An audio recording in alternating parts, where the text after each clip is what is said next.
got a 98 Expedition, and if you can notice, the exhaust is blowing a little bit of white. It's not leaking any antifreeze anywhere, so what we're going to do is we're going to do some head gasket repair that we bought. I'll show you what it is. But it will blow white smoke for a little bit. It doesn't leak any antifreeze, so obviously it's going out of the exhaust. I've never had success with head gasket repair stuff before, so we're going to give it a shot.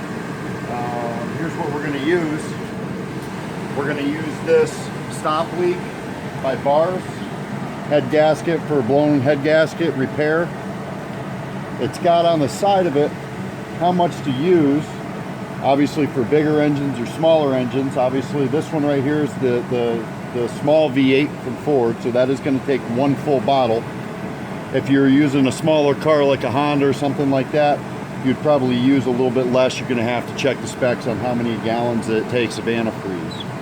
It says over here, install to a cold engine, shake bottle well, remove radiator cap, pour the content into the radiator, whether it's going to be into the overflow or the pressure tank, whatever it is.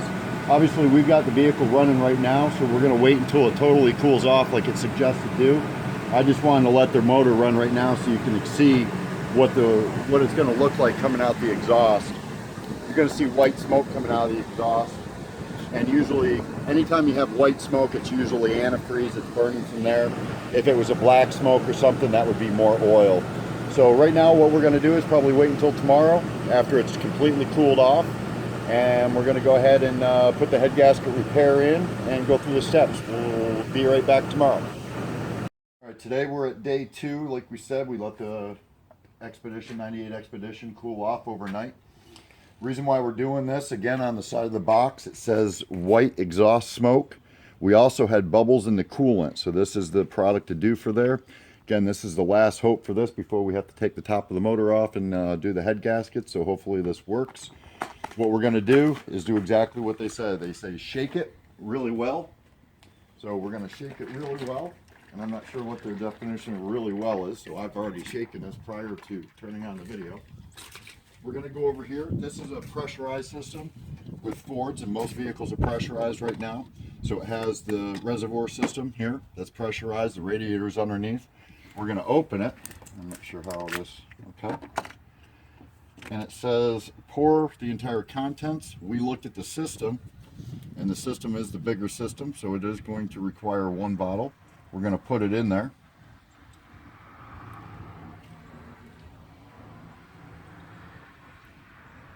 And it's thick. I'm gonna let it sit there and get everything in there, make sure we did it right. Now what it's telling us to do is that we have to go in and turn the heater on high. We're gonna put the cap back on. It's telling us right now to run the vehicle with the heater on high until the thermostat opens. So we're going to do that right now. We're going to go in here. Grab the right key. We're going to turn the heater on high. And we're going to start the vehicle. And it tells us right now that it's going to want us to let the vehicle run until the thermostat opens, which basically means that it will get to about the halfway point. The thermostat will open and start circulating it through the system. Once that happens, then it wants us to shut it off, let it cool for 30 minutes, which we're going to do right to the T. We'll probably let it cool off a little bit more and make sure it's cool. And then we'll go to the next step from there. So we're going to let this run here for about probably 10 to 15 minutes whenever that thermostat opens, and then we'll be right back. What we've done is we've let it warm up for about 15 minutes. The thermostat open. How I know that is that the pipe here is warm.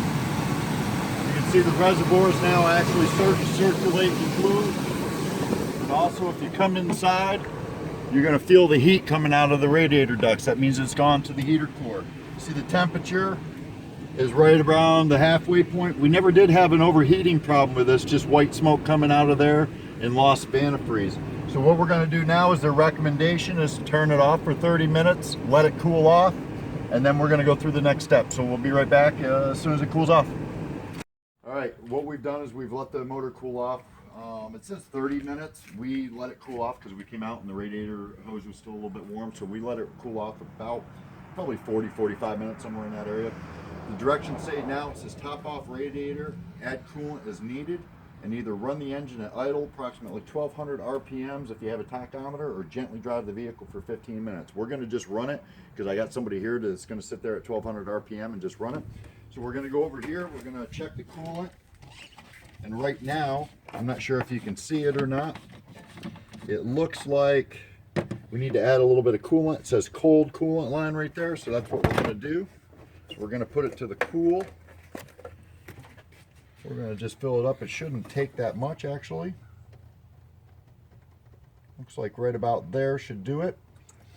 This is a 50-50 mix blend, so it's pre-mixed. 50 water, 50 antifreeze. And then Jack, you want to go in and start it? Make sure everything's on there good. What we're going to do is come on over. We're going to start the vehicle quickly. And what I'm going to have Jack do is just bring it up just a little bit to about 1200 RPM. It's sitting at about 11 right now, just a little less than right about there. And we're going to have him sit there for about 15 minutes and run this and keep an eye on the temperature from there. As you can see, the temperature is down on there, so it did cool off. And we're going to run it about 1200 RPM, bring it down just a little bit. And we're going to do this for about 15 minutes. Let's go see if there's any smoke on the exhaust right now. Looks like so far so good. We're not getting much smoke, if any smoke out of the exhaust at all. We're just going to let him light do that. Got a little bit there, but we're going to see how this goes. We got one more step after this. It tells you to let it cool off after this, completely cool, and then top off the radiator as needed. So we're going to see how it turns out. We'll check back in about 15 minutes or so. All right, as you can see, we let it cool off. It got a little dark on us because we got some other things that we were messing with. Looking at it, it's right on the cool mark, exactly where it's supposed to be. So it tells you to top it off before anything from there. So what we're going to do is we're going to start it up. Go ahead, Jack, start it.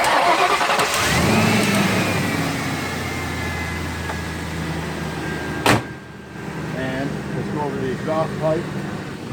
Put your window down, please. Go ahead and rev it a little bit.